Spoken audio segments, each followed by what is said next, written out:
देखो सबसे पहले इसमें बोला है आकृति 6.32 यहाँ पे बना दिए हैं इसका फोटो। कह रहा है कि एबीसीडी के समांतर है। देखो एबीसीडी का समांतर, बार बार तुम लोग यही चीज समझाते हैं कि जब समांतर कह देगा तो जैसा रेखा जो आपस में कभी भी नहीं मिलेगा, एक बराबर दूरी पर चलेगा। और इसमें दिया हुआ हम लोग को एपी क्यू 50 और पीआरडी 127। तो एक्स वाई जेड का मान हम लोगों को निकालना है। देखो कैसे निकालेंगे। सबसे पहले तो हम लोगों को मालूम है, तुम लोगों को बताए थे कि कोई भी रेखा पर जहां पे दो गो कोण बनता है, किसी रेखा के एक बिंदु पर दो गो बने या कई गो बने, अगर एक साइड का पूरा हम लोग जोड़ते हैं तो कितना मान होता है 180 ना। तो अगर ध्यान से देखो तुम लोग यहाँ पे, तो दोनों साइड जोड़ेंगे तो 180 ना आएगा। तो हम लोग यही कोण का मान लिखेंगे। सबसे पहले जब हल करेंगे तो angle P R D plus इधर वाला का नाम क्या हो जाएगा पी आर क्यू, बराबर हो जाएगा कितना 180 डिग्री। क्यों? रैखिक युग्म से। देखो इसके बाद में हम लोग लिखेंगे पी आर डी दिया हुआ है कितना का 127 और पी आर क्यू नहीं मालूम है। तो यहां पे हम लोग 127 को इधर भेजेंगे तो क्या हो जाएगा माइनस में। देखो पी आर क्यू बराबर 10 में से 7 जाएगा 3, 7 में से 2 जाएगा 5, 53 डिग्री ना। यहां पे हो गया 53 डिग्री। अब हम लोगों को मालूम है, हम लोगों को तो एक्स और वाई ना निकालना है, तो ये हम लोग मेहनत कर रहे हैं एक्स और वाई को ही निकालने के लिए। अब देखो तुम लोग बताए थे कि समांतर जब रेखा रहेगा तो इधर जितना का कोण बनेगा इसके बगल में भी उतना ही का ना बनेगा। तो है तो दोनों मिलाइए के ना होगा, यानी कि 50 और वाई 127 के बराबर होगा। होगा कि नहीं होगा एकांतर कोण से। तो हम लोग लिखेंगे एंगल एपीआर, एपीआर बराबर होगा किसके पीआरडी के, पीआरडी के। क्यों बराबर होगा? इसका मतलब हम लोग लिखेंगे एकांतर कोण से।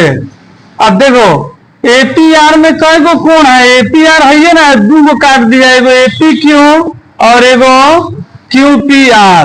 तो हम लोग लिखेंगे एंगल एपी क्यू प्लस, या लिख देंगे या angle AP Q plus angle Q P R, Q P R बराबर T R D. T R D का मान कितना दिया है 127 डिग्री। अब देखो एपी क्यू का मान कितना दिया हुआ है 50, तो यहाँ पे 50 रख देंगे। अच्छा उसके बाद में क्यू पी आर का मान कितना है, देखो है Q P R, Q P R Y है, तो वाई तो हम लोग को निकालना है।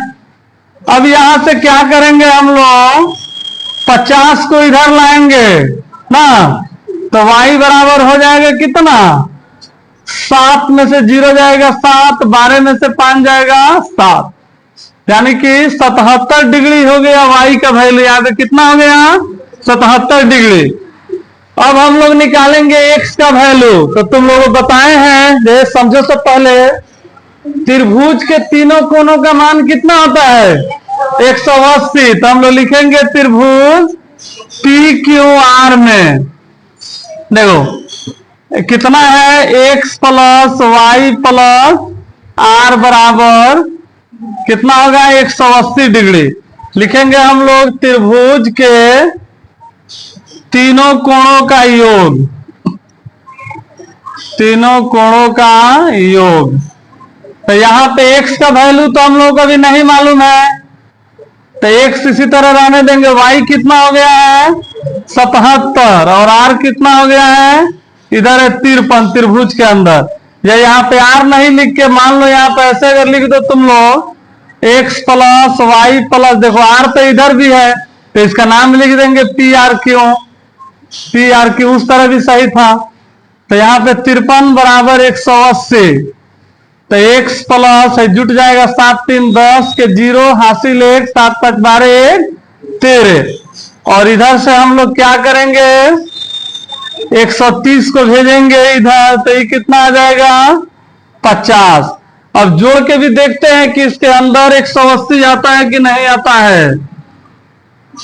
50 जोड़ेंगे तो कितना आ जाएगा 77 53 130 ना, 130 50 180। तो यानी कि हम लोग का आंसर सही है। तो दो आंसर निकल गया। चलो लिखो तब तो तुम लोग